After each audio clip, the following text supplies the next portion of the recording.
Well, hi guys, this is Cobra Tom, And Venom Lily. and this week's video, we are doing the Jessica Rabbit figure. Crex Raddick did this figure for me, and he did a really good job, and very soon I will show you a picture of the person who did the voice of this. This is from, if you don't know, this is from the movie Who Framed Roger Rabbit. And this is a figure that I had Crex made. And there she is. Looks pretty good. Yeah. This is Kathleen Turner. She is uncredited for the voice.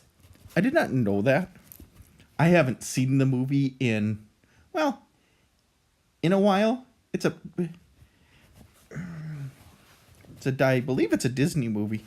I will be showing you after this what she looks like in the movie. They have like real people along with the cartoons. They kind of do side by side and do silly jokes. And soon I will show you that.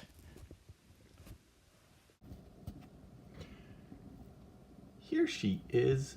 In the movie, they have partial cartoon plus partial real people, and I'm going to kind of show you that. Here she is. She's kind of dancing around, and you see she's kind of shoving that guy down, and he's all shocked and can't believe it. And this is kind of the point of the movie. She kind of like gets mixed up with this guy, and this guy ends up dying, and a judge thinks that this Jessica Rabbit kills him, and here she is moving around and stuff. And I don't know, this movie is it's a good movie, but it's kind of, I wouldn't necessarily rate this as a very good for kids per se. Has a bit of a, if you can see, it's got a bit of a tone to it that maybe parents wouldn't approve of, but it's one that I can remember being up with people and cartoons. I thought maybe this, when I remember seeing it as a kid, I thought this was maybe a bit more kid-friendly than it is.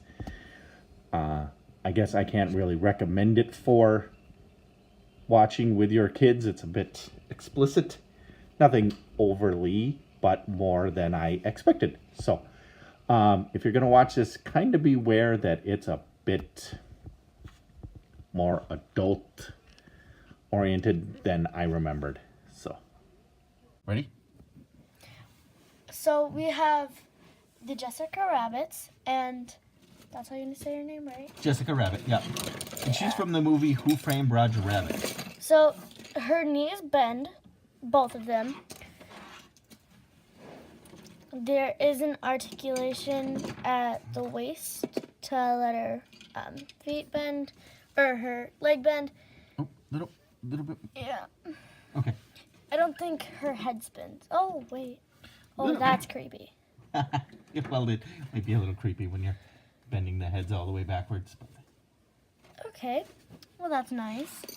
There is arm articulation at the elbow and all the way around. oh yeah, that looks pretty good. Same with the other arm. Is there a waist? No.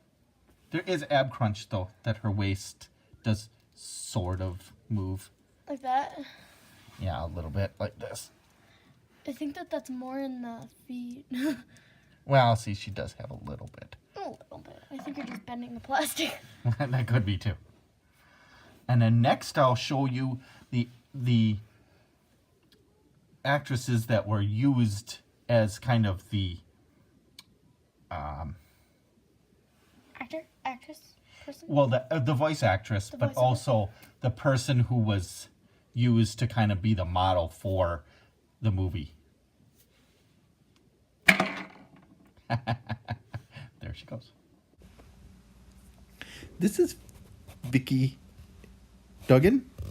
She is one of the possible people that was used as the model for Jessica Rabbit during the movie.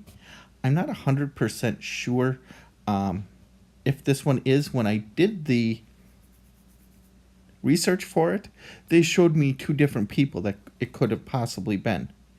And this is one of them. This is Veronica Lake.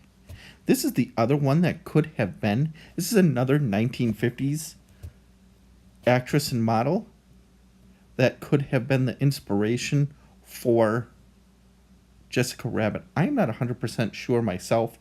I didn't really look into what all Veronica Lake did in her acting and modeling career. This is just somebody that could have been used as the possible inspiration for Jessica Rabbit in the movie. So I have this figure right here, which is The original Iron Grenadier, that's a vintage one. This one is just my guard. His legs don't bend, they were glued together. I got him super cheap, but I thought, well, I'm gonna buy him because he's an Iron Grenadier guy. And So, here's Jessica Rabbit. Okay. yeah. So this guy, he has all the same colors that she has, except she has gray. Gray gloves instead of black, but yeah. Yep. Very similar. They have the same knee pads, kind of. They have these thigh red stripes, kind of. They both have this pouch right here, except he only has one. Yep. She stands better than him, I'm just saying. Yeah. Because he's on a stand. They both have this weird shoulder pad thing. Mm-hmm. Except his is longer. Yep. And they even have similar buttons running down the front. And they have a belt, almost the same. Oh, yeah. Yeah. She doesn't have the thing for the sword, but that's okay. Well, it looks like she does have a weapon. See? Yeah. Something has to go there. And it looks like instead of on his pants, it looks like she's got a knife on hers. Right there, where he doesn't. And she's wearing more of a black army girl boots, and he's wearing a uniform. Yep. And on the back, it looks like for her gun, she has a bullet bandolier. But they both have the belt running back, too. Yep. So it looks really nice. It's really cool. So here is the file card that Ed Hellman made me. And she is codenamed Red Bomber. Missile Command Center Commander. Jessica Lupke, possible alias. And I was told by Ed Hellman that means rabbit in Hawaiian, I believe. Primary military specialty, Chief Missile Command Strategist. Secondary military specialty, biochemical engineer. Birthplace, Halu, Hawaii. Chuckles has pieced together much of the Red Bomber's backstory via newspaper clippings and court documents. Whether his findings are accurate or merely false intel planted by Destro remains to be seen. From what he can figure out, she grew up an army brat in Hawaii. She dropped out of the Brendel's University to marry her husband from an Iron Grenadier PR officer, and later enlisted following his death. Blaming G.I. Joe for his sudden demise, the Red Bomber quickly climbed the ranks and now sits in a coveted position of commander of the Missile Command Center. Chuckles has reason to believe it was Destro who killed her husband, but Red Bomber appears unaware of this. Unless, of course, she is biding her time to exact revenge. Patience, Metalhead. We will strike when the Joes least expect it. Now, here is the place that I always put her. In command of the Missile Command Headquarters. She is sitting in the chair because I had asked Rex to give her a foot peg, but he didn't. So, since she is kind of thin and feels kind of flimsy sometimes, because he didn't give her a foot peg to put her in the Terrordrome, now she sits in the Missile Command Headquarters.